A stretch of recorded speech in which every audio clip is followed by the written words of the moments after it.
नीतीश कुमार ने 10वीं बार ली मुख्यमंत्री पद की शपथ। 19 वर्ष से बिहार के सीएम हैं नीतीश। पहली बार 3 मार्च 2000 को मुख्यमंत्री बने थे नीतीश कुमार। 10 बार शपथ लेने वाले देश के पहले सीएम बने। 1 मार्च 1951 के बख्तियारपुर में हुआ था जन्म। नीतीश कुमार ने 1972 में इलेक्ट्रिक इंजीनियरिंग की डिग्री ली। 1975 में आपातकाल के दौरान जेल भी गए। शपथ ग्रहण के बाद पीएम मोदी ने नीतीश कुमार का हाथ उठा करके अभिवादन किया। पीएम ने लाखों की मौजूदगी में भीड़ को झुक करके प्रणाम भी किया। पीएम मोदी ने मंच से बिहारी अंदाज में गमछा भी लहराया। चुनावी रैलियों में भी पीएम ने लहराया था गमछा। बीजेपी विधायक दल के नेता सम्राट चौधरी ने ली शपथ। नीतीश सरकार में दूसरी बार बने डिप्टी सीएम। तारापुर से 1,22,480 वोटों के प्रचंड जीत मिली। बीजेपी विधायक दल के उप नेता विजय सिन्हा ने ली शपथ। लगातार दूसरी बार डिप्टी सीएम बने विजय सिन्हा। लखीसराय से लगातार 5वीं बार चुनाव जीते। विजय चौधरी ने ली कैबिनेट मंत्री की शपथ। साल 2010 में लगातार बिहार में कैबिनेट मंत्री। जेडीयू के विजेंद्र प्रसाद यादव ने ली कैबिनेट मंत्री की शपथ। सुपौल सीट से लगातार 9वीं बार जीते। 2005 में नीतीश सरकार में मंत्री। जेडीयू के श्रवण कुमार ने ली कैबिनेट मंत्री की शपथ। नालंदा सीट से 1995 से लगातार विधायक नीतीश कुमार के बेहद करीबी माने जाते हैं श्रवण कुमार। बीजेपी के दिग्गज नेता मंगल पांडे ने भी ली कैबिनेट मंत्री की शपथ। सीवान से पहली बार विधानसभा चुनाव जीते। अब तक एमएलसी रहते नीतीश सरकार में स्वास्थ्य मंत्री। बिहार बीजेपी के अध्यक्ष दिलीप जायसवाल ने भी ली शपथ। लगातार 3 टर्म से विधान पार्षद पहले नीतीश सरकार में राजस्व मंत्री रह चुके हैं। अशोक चौधरी फिर से बने नीतीश सरकार में कैबिनेट मंत्री। नीतीश कुमार के भरोसेमंद और करीबी हैं चौधरी। नीतीश की पिछली सरकार में भी रहे मंत्री। ऋषि सिंह ने भी ली कैबिनेट मंत्री की शपथ। नीतीश की पिछली कैबिनेट में भी मंत्री रही। 2010 से लगातार धमदाहा सीट से विधायक। बीजेपी के नितिन नवीन ने ली कैबिनेट मंत्री की शपथ। बांकीपुर से लगातार 4थी बार जीते। नीतीश सरकार में पथ निर्माण मंत्री भी थे। मदन सैनी ने ली मंत्री पद की शपथ। अति पिछड़ा वर्ग के निशान जाति से आते हैं। 2015 में पहली बार बिहार सरकार में मंत्री बने। बीजेपी के रामकृपाल यादव भी बने कैबिनेट मंत्री। दानापुर से पहली बार विधान चुनाव जीते। मोदी सरकार के पहले कार्यकाल में मंत्री भी रहे रामकृपाल। जेडीयू के जमा खान ने ली मंत्री पद की शपथ। एनडीए के इकलौते मुस्लिम विधायक हैं। बीजेपी के कोटे से अरुण शंकर प्रसाद ने ली शपथ। खजौली सीट से 13,126 वोट से जीते। सुरेंद्र मेहता ने भी मंत्री पद की शपथ ली। पिछली सरकार में खेल मंत्री रह चुके हैं मेहता। नारायण साह ने ली मंत्री पद की शपथ। बिहार सरकार में पर्यटन मंत्री रह चुके हैं। बीजेपी की रमा निषाद बनी मंत्री। मुजफ्फरपुर के औरई से पहली बार विधायक चुनी गई हैं। बीजेपी के लखेंद्र पासवान ने ली शपथ। दलित पासवान जाति से लखेंद्र ने पातेपुर सीट से जीत हासिल की। बीजेपी की श्रेयसी सिंह ने भी मंत्री पद की शपथ ली। जमुई सीट से लगातार दूसरी बार चुनाव जीती हैं। इसके अलावा बीजेपी के कोटे से एमएलसी प्रमोद चंद्रवंशी भी बने हैं मंत्री। चिराग पासवान की पार्टी के कोटे से संजय कुमार सिंह ने ली शपथ। महुआ सीट से लालू के बेटे तेज प्रताप को हराया। आरएनएम चीफ उपेंद्र कुशवाहा के बेटे दीपक प्रकाश बने मंत्री। अभी किसी भी सदन से विधायक नहीं है। 6 महीने के भीतर एमएलसी बनना होगा। शपथ लेने के बाद उपेंद्र कुशवाहा के बेटे दीपक कुशवाहा बोले, हमें जिम्मेदारी एक एहसास हो रहा है और हमें जिम्मेदारी पर खरा उतरना है। नीतीश कुमार के शपथ समारोह में शामिल हुए सीएम योगी आदित्यनाथ बोले, विकास पर जनता ने अपनी मुहर लगाई। नीतीश कुमार के 10वीं बार सीएम पद की शपथ लेने पर उनके बेटे निशांत कुमार बोले, हमने पहले भी वादे पूरे किए हैं और अब भी वही करेंगे। गुलामपुर सुरक्षा सम्मेलन के एनएसी की बैठक दिल्ली में एनएसी अजीत डोभाल बोले, समुद्री इलाके की सेफ्टी, सिक्योरिटी और स्टेबिलिटी पक्का करना हमारी जिम्मेदारी। नेवी के वाइस चीफ एडमिरल संजय वात्सवान ने ली प्रेस कॉन्फ्रेंस की। बोले कि पाकिस्तान को चीन से सबमरीन और शिप मिलने की हमें जानकारी। अनिल अंबानी समूह पर ईडी का शिकंजा। 1400 करोड़ रुपए की नई अटैचमेंट।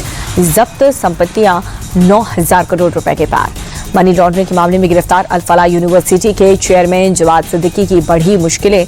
मऊ के घर को गिराने की तैयारी। इंदौर कैंट बोर्ड ने जारी किया नोटिस। इंदौर कैंट बोर्ड ने नोटिस में अतिक्रमण हटाने के लिए 3 दिन का दिया वक्त। अतिक्रमण नहीं हटाए जाने पर बुलडोजर एक्शन होगा। दिल्ली लाल किला कार ब्लास्ट मामले में अल-फलाह यूनिवर्सिटी के 200 डॉक्टर्स और स्टाफ जांच के घेरे में। सूत्रों के मुताबिक जांच एजेंसियां यूनिवर्सिटी में लगातार कर रही हैं चेकिंग। दिल्ली ब्लास्ट मामले में पुलिस ने नूह की मस्जिदों और मदरसों की चेकिंग शुरू की। बाहरी राज्य से आए लोगों पर पुलिस की नजर है। वाराणसी में पुलिस ने सुरक्षा को लेकर के किया मॉक ड्रिल। बम स्क्वाड और डॉग स्क्वाड ड्रिल में शामिल हुए। दिल्ली बम धमाके के बाद जारी हाई अलर्ट। यूपी में घोसी से सपा विधायक सुधाकर सिंह का निधन हुआ। लंबे समय से बीमार सुधाकर सिंह के अस्पताल में मौत। समाजवादी पार्टी ने ट्वीट करके श्रद्धांजलि दी। मस्जिद विवाद में शिमला के संचौली में 21 नवंबर को बंद का आह्वान। अभिभावकों से बच्चों का स्कूल न भेजने की अपील। दिल्ली पुलिस ने कोलकाता से सीरियल किलर को किया गिरफ्तार। यूपी में सोहराब पर 30 से ज्यादा मुकदमे दर्ज। 2005 में लखनऊ में 3 हत्याओं को अंजाम दिया। लगातार बिगड़ रही दिल्ली की हवा। आनंद विहार इलाके में आज सुबह AQI पार बहुत खराब श्रेणी में प्रदूषण होने से परेशानी बढ़ी। अक्षरधाम इलाके में भी गंभीर श्रेणी में प्रदूषण। सुबह AQI 420 दर्ज। दिल्ली के राजेंद्र प्लेस मेट्रो स्टेशन पर छात्र ने की आत्महत्या। नाबालिग छात्र का सुसाइड नोट आया। फैमिली टीचर्स पर प्रताड़ित करने का आरोप लगाया। छात्र के सुसाइड के बाद लोगों में गुस्सा। स्कूल के बाहर धरने पर बैठे परिवार वाले न्याय दिलाने की मांग की। दिल्ली में मोहम्मद शहजाद की चाकू मारकर हत्या। घर वालों ने दोस्तों पर लगाया हत्या का आरोप। पिछली रात से गायब था मोहम्मद शहजाद। घर वालों के मुताबिक दोस्त ने की थी मारने की धमकी दी थी। पुलिस मामले की जांच में जुटी। दिल्ली के मोहन गार्डन में युवक को गोली मारी। मौके से फरार हुए हमलावर। पुलिस आरोपियों की तलाश में जुटी। MP के ग्वालियर में कांग्रेस नेता की कार से उतर करके पिटाई। हमले में बुरी तरह से घायल कांग्रेस नेता अस्पताल में भर्ती। MP के सतना में किराना व्यवसायी पर शख्स ने चढ़ाई कार। घायलों को अस्पताल में कराया गया भर्ती। CCTV में कैद हुई वारदात। पुलिस आरोपी की तलाश में जुटी। व्यवसायी को टक्कर मारने के बाद आरोपी हुआ फरार। होटल में खाने के दौरान दोनों में हुई थी मामूली बहस। व्यवसायी के बाहर निकलते ही आरोपी ने कार टक्कर मार दी थी। MP के दतिया में पीताम्बरा पीठ मंदिर में बड़ा हादसा टला। मंदिर के मुख्य द्वार पर 8 खंभे भरभरा कर गिर गए। हादसे में कोई घायल नहीं। पिलर गिरने के दौरान मंदिर में हो रही थी आरती। मंदिर परिसर में बड़ी संख्या में श्रद्धालु मौजूद थे। हादसे के बाद मंदिर के निर्माण और गुणवत्ता पर उठ रहे सवाल। फिरोजपुर में RSS कार्यकर्ता नवीन की हत्या का मास्टरमाइंड पुलिस मुठभेड़ में घायल। गुरसिमरन उर्फ जितिन पुलिस ने कराया अस्पताल में भर्ती। गुरदासपुर जेल के गार्ड ने AK-47 से पत्नी सास की हत्या की। पुलिस ने सरेंडर के लिए कहा था तो खुद को भी गोली से उड़ाया। गुरदासपुर के SSP आदित्य ने जानकारी दी। जान पर खेल करके AK-47 से लैस हमलावर को SSP आदित्य ने कंट्रोल किया। आम लोग भी AK-47 का शिकार हो सकते थे। अमृतसर से जेल में जमानत पर रिहा गैंगस्टर हरजिंदर एनकाउंटर में ढेर। अटारी के रहने वाले हरजिंदर ISI से कनेक्शन। पंजाब के नवाज शहर में बस स्टैंड के पास स्कॉर्पियो पर अंधाधुंध फायरिंग हुई। एक शख्स की मौत, 3 घायल। I-20 कार पर आए हथियारबंद हमलावरों ने की फायरिंग। मौके से हुए फरार। पुलिस तलाश में जुटी। यूपी के गाजीपुर में पुलिस ने मुठभेड़ के बाद 6 गौ तस्कर गिरफ्तार। 2 बदमाश पुलिस की गोली लगने से घायल। गाजीपुर में बड़सरा बाईपास पर हुआ एनकाउंटर। पकड़े गए गौ तस्करों के पास से 2 तमंचे, 2 पिकअप वाहन और कई गौवंश बरामद। यूपी के हापुड़ में MBBS डॉक्टर की संदिग्ध मौत। शव के पास मिला तमंचा। आत्महत्या की जताई जा रही है आशंका। मौके पर पहुंची पुलिस जांच में जुटी। बुलंदशहर में गरीब परिवार के घर में घुसकर के महिलाओं के साथ जमकर मारपीट। दबंगों ने पीड़ित के घर पर जमकर पथराव भी किया। बरेली में तौकीर रजा की बहू निदा पर जानलेवा हमला। बोली कि घर में घुसे अज्ञात शख्स ने चाकू से हमला की कोशिश की।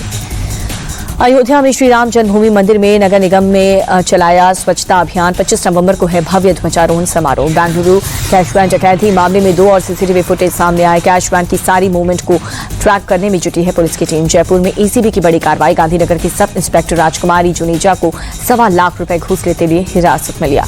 जयपुर में पौल इलाके में तेंदुए की दस्तक से दहशत। जल संसाधन मंत्री के बंगले में देखा गया तेंदुआ। महाराष्ट्र के भंडारा में बैंक मैनेजर ने ही बैंक से की थी 1,58,00,000 की चोरी। ऑनलाइन गेमिंग में भी नुकसान की भरपाई के लिए की थी चोरी। जमशेदपुर के JRD खेल परिसर के पास शख्स की बेरहमी से पिटाई की गई। खिलाड़ियों के 2 गुटों में बीच झड़प को लेकर के पिटाई हुई। पुलिस ने दोनों तरफ से मामला दर्ज किया। मारपीट करने वाले सभी लड़के JRD खेल परिसर में बॉक्सिंग की प्रैक्टिस करते हैं। दूसरे गुट के लड़के को अकेला देख करके पिटाई की।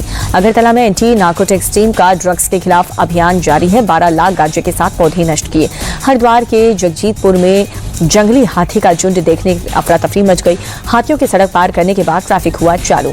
महाराष्ट्र के भीड़ में NH पार करता दिखा तेंदुआ। स्थानीय लोगों में दहशत है। आधार कार्ड पर सिर्फ फोटो और QR कोड होगा। फोटोकॉपी से होने वाले मिसयूज रोकने UIDAI बना रहा है नियम।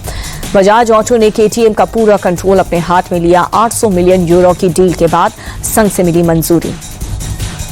एलन मस्क की टेस्ला भारत में खेलेगी पहला टेस्ला सेंटर। गुरुग्राम में 26 नवंबर को खुलेगा सेंटर। भारत टेस्ला का 50वां वैश्विक बाजार बना। बजाज चेतक का नया मॉडल 2026 में होगा लॉन्च। नए मॉडल में बेहतर रेंज, तेज चार्जिंग और स्मार्ट फीचर्स होने की उम्मीद है। लावा इग्नी 4 की भारत में लॉन्च। 5000 मेगावाट बैटरी और 50 मेगापिक्सल कैमरा मिलेगा। मोटो G57 पावर भारत में 24 नवंबर को होगा लॉन्च। 7000 मेगावाट बैटरी और 50 मेगापिक्सल कैमरा मिलेगा। साउथ अफ्रीका के खिलाफ दूसरे टेस्ट मैच की टीम इंडिया गुवाहाटी पहुंची। 22 नवंबर से होगा मुकाबला। शुभमन गिल को लेकर के BCCI ने दिया बड़ा अपडेट। टीम के साथ गुवाहाटी जाएंगे गिल। BCCI मेडिकल टीम की निगरानी में रहेंगे। शुभमन गिल की फिटनेस पर मैच से पहले होगा फैसला। फिट होने पर खेल सकते हैं Guwahati test match. South Africa के खिलाफ वनडे मुकाबले से बाहर रह सकते हैं हार्दिक पांड्या। तेज गेंदबाज जसप्रीत बुमराह को भी आराम दिए जाने की संभावना। वर्कलोड मैनेजमेंट को देखते हुए बुमराह को वनडे सीरीज से दिया जा सकता है आराम। हार्दिक पांड्या टी20 क्रिकेट पर करेंगे फोकस। वनडे रैंकिंग में दूसरे पायदान पर जिसके रोहित शर्मा न्यूजीलैंड के डेरिल मिचेल बने नंबर 1 बल्लेबाज। आईसीसी टेस्ट गेंदबाज रैंकिंग में भारत के तेज गेंदबाज जसप्रीत बुमराह टॉप पर बरकरार। 13वें पायदान पर कुलदीप यादव का नाम। रिंकू सिंह ने तमिलनाडु के खिलाफ ठोके 176 रन। रणजी ट्रॉफी में जड़ा लगातार दूसरा शतक। साउथ अफ्रीका ए ने राजकोट में खेले गए आखिरी वनडे के भारत ए को 73 रन से हराया। 3 मैचों की सीरीज भारत ने 2-1 से अपने नाम की। आईसीसी ने अंडर-19 क्रिकेट वर्ल्ड कप का शेड्यूल जारी किया। 15 जनवरी से 6 फरवरी तक जिम्बाब्वे और नामीबिया में वर्ल्ड कप टूर्नामेंट का आयोजन होगा।